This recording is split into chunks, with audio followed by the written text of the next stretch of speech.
அனைவருக்கும் வணக்கம். இன்றைக்கி நம்ம என்ன வீடியோ பார்க்க போகிறோம் பார்த்திங்கன்னா, இது வந்து ஒரு முக்கியமான வீடியோ. இந்த வீடியோ ஷேர் பண்ணுங்கள், கண்டிப்பாக லைக் பண்ணுங்கள், வீடியோ ஃபுல்லாக பாருங்கள். அதாவது நம்ம வந்து அறியாமல் செய்த பாவத்தை போகிறதுக்காண்டி ஏதாவது கோயிலுக்கு போவோம், இல்லை சோசியல் மூலமாக சொல்லி கூட நம்ம இந்த ஆலயத்துக்கு இங்கே போங்க இங்கே போங்கன்னு அவங்க சோசியல் சொல்லுவாங்க. அப்போது ஒரு ஐதீகம் சொல்லுவாங்க, நீங்கள் போகும்போது அந்த எந்த கோயிலுக்கு போகிறீங்களோ அங்கே ஆறு இது ஓடிச்சுன்னா நீங்கள் அங்கேயே குளிச்சுட்டு அந்த ட்ரெஸ் அப்படியே போட்டு வாங்கம்பாங்க. அப்படி ஒரு ஐடியா இருந்துச்சுன்னா நீங்கள் உங்களோட ட்ரெஸ்ஸை வந்து தயவுசெய்து ஆற்றுக்குள்ளே போடாதீங்க, ஒரு ஓரமாக போடுங்க. இங்கே பாருங்கள் ஃப்ரெண்ட்ஸ், இதையும் எடுத்துகிட்டு வந்து போடுறவங்க நம்மளை மாதிரி ஒரு மனுஷங்க தான், அதை நம்ம புரிஞ்சுக்கணும். இது எந்த கோவில் பார்த்திங்கன்னா, நம்ம அறியாமல் செய்த பாவத்தை போக்குற பாபநாசம் கோவில். நம்ம நெல்லை மாவட்டத்தில் இருக்கிற பாபநாசம் கோவில்.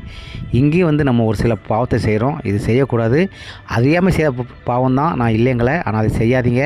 ஏன்னா நாங்களே ஆற்றுக்குள்ளே இறங்கி குளிக்கும்போது ஏகப்பட்ட ட்ரெஸ் எங்கள் காலுக்கடியில் வந்து மாட்டிச்சு. இது சின்ன பிள்ளைங்க இறங்கி குளித்தாங்கன்னா அவங்களுக்கு ரொம்ப ஆபத்து. ஏன்னா ஒரு சில சம்பவம்லாம் நடந்திருக்கு. ஏன்னா சின்ன பிள்ளைங்க இறங்கி குளிக்கும்போது அவங்களோட காலில் மாட்டி என்ன பண்ணுறோம், அவங்க அப்படியே உள்ளே போயிருந்தாங்க. அதனால் இது வந்து மிகப்பெரிய ஒரு பாவம். நம்ம வீட்டை எப்படி சுத்தமாக வச்சுக்கோமோ அதே மாதிரி நம்ம எங்கெங்கே போகிறோமோ அந்த இடத்த சுத்தமாக வச்சாலே நாடு சுத்தமாயிரும் ஃப்ரெண்ட்ஸ். கண்டிப்பாக நல்லதே செய்வோம், நம்ம நல்லதே நடக்கும். ஓ நமச்சிவாயம். தென்னாடுடைய சிவனையை போற்றி. வாழ்க வளமுடன்.